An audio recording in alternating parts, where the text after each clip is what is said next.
semua. Nah, di sini saya membuat satu video untuk memenuhi tugas akhir saya, strategi belajar mengajar ekonomi.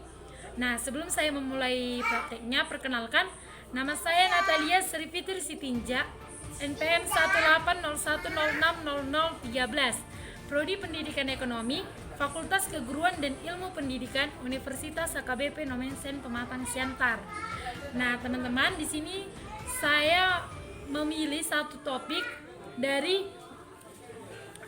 pembelajaran perekonomian Indonesia, yaitu tingkat upah. Nah, sebelum kita melanjutkan tingkat upah, apa sih pengertian dari upah? Upah merupakan hak yang diterima dalam bentuk uang atas jasa atau pekerjaan yang dilakukan oleh seseorang, yang upahnya akan diberikan dalam bentuk rupiah ataupun sesuai dengan mata uang negaranya. Nah, dengan adanya upah membuat pekerja lebih semangat untuk bekerja karena pekerjaan yang dilakukannya diberikan hasil. Nah, adapun sistem upah yang dilakukan di Indonesia yaitu sistem menurut waktu, yaitu lamanya seseorang dalam bekerja. Yang kedua, sistem borongan, upah yang diberikan pada awal pengerjaan sampai dengan selesai. Contohnya itu seperti kerja bangunan. Nah, diperintahkan untuk membangun satu rumah, tetapi gajinya diberikan di awal dengan dikasih jangka 1 tahun bahwa rumah itu akan selesai. Itu dia gaji borongan. Yang ketiga, sistem upah premi, upah khusus yang diberikan kepada pekerja yang melakukan pekerjaannya menggunakan dengan kreativitas, keterampilan, dan lain sebagainya. Nah, ada juga sistem upah berkala, tingkat kemajuannya atau kemunduran hasil dari penjualan. Contohnya, jika penjualan itu lancar, maka gaji yang diberikan akan lebih tinggi. Jika penjualan itu menurun, maka gaji yang diberikan akan rendah. Nah, teman-teman, itulah ada pengertian dari upah dan bagaimana Indonesia memberikan upah.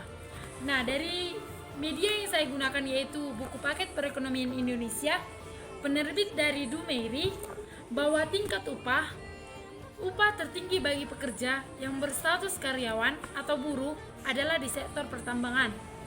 Karyawan pelaksana bekerja di sektor ini dengan perangkat di bawah mandor per bulan. Contohnya per bulan Maret 1994 menerima upah rata-rata 57.300.000 per bulannya. Nah, itu dalam upah borongan. Rekan-rekan mereka yang bekerja di sektor perhotelan memperoleh 38.200.000.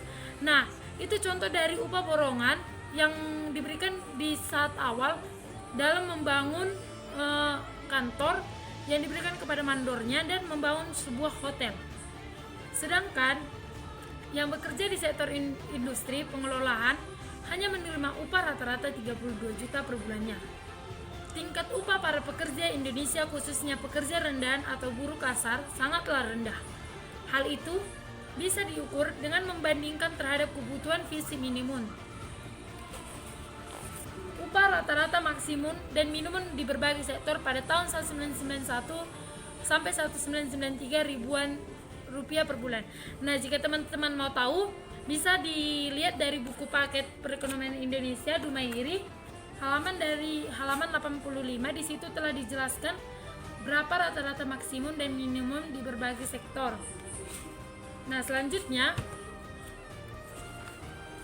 menurut dari buku perekonomian Indonesia media yang kita gunakan hari ini, upah buruh industri pengelolaan beberapa negara pada tahun 1991 dan 1993 dalam USS per jam, yaitu negara Indonesia pada tahun 1991 0,22, pada tahun 1993 0,28. Nah, jika ingin lebih tahu lebih lanjutnya, bisa juga dilihat dalam buku paket perekonomian Indonesia halaman 86.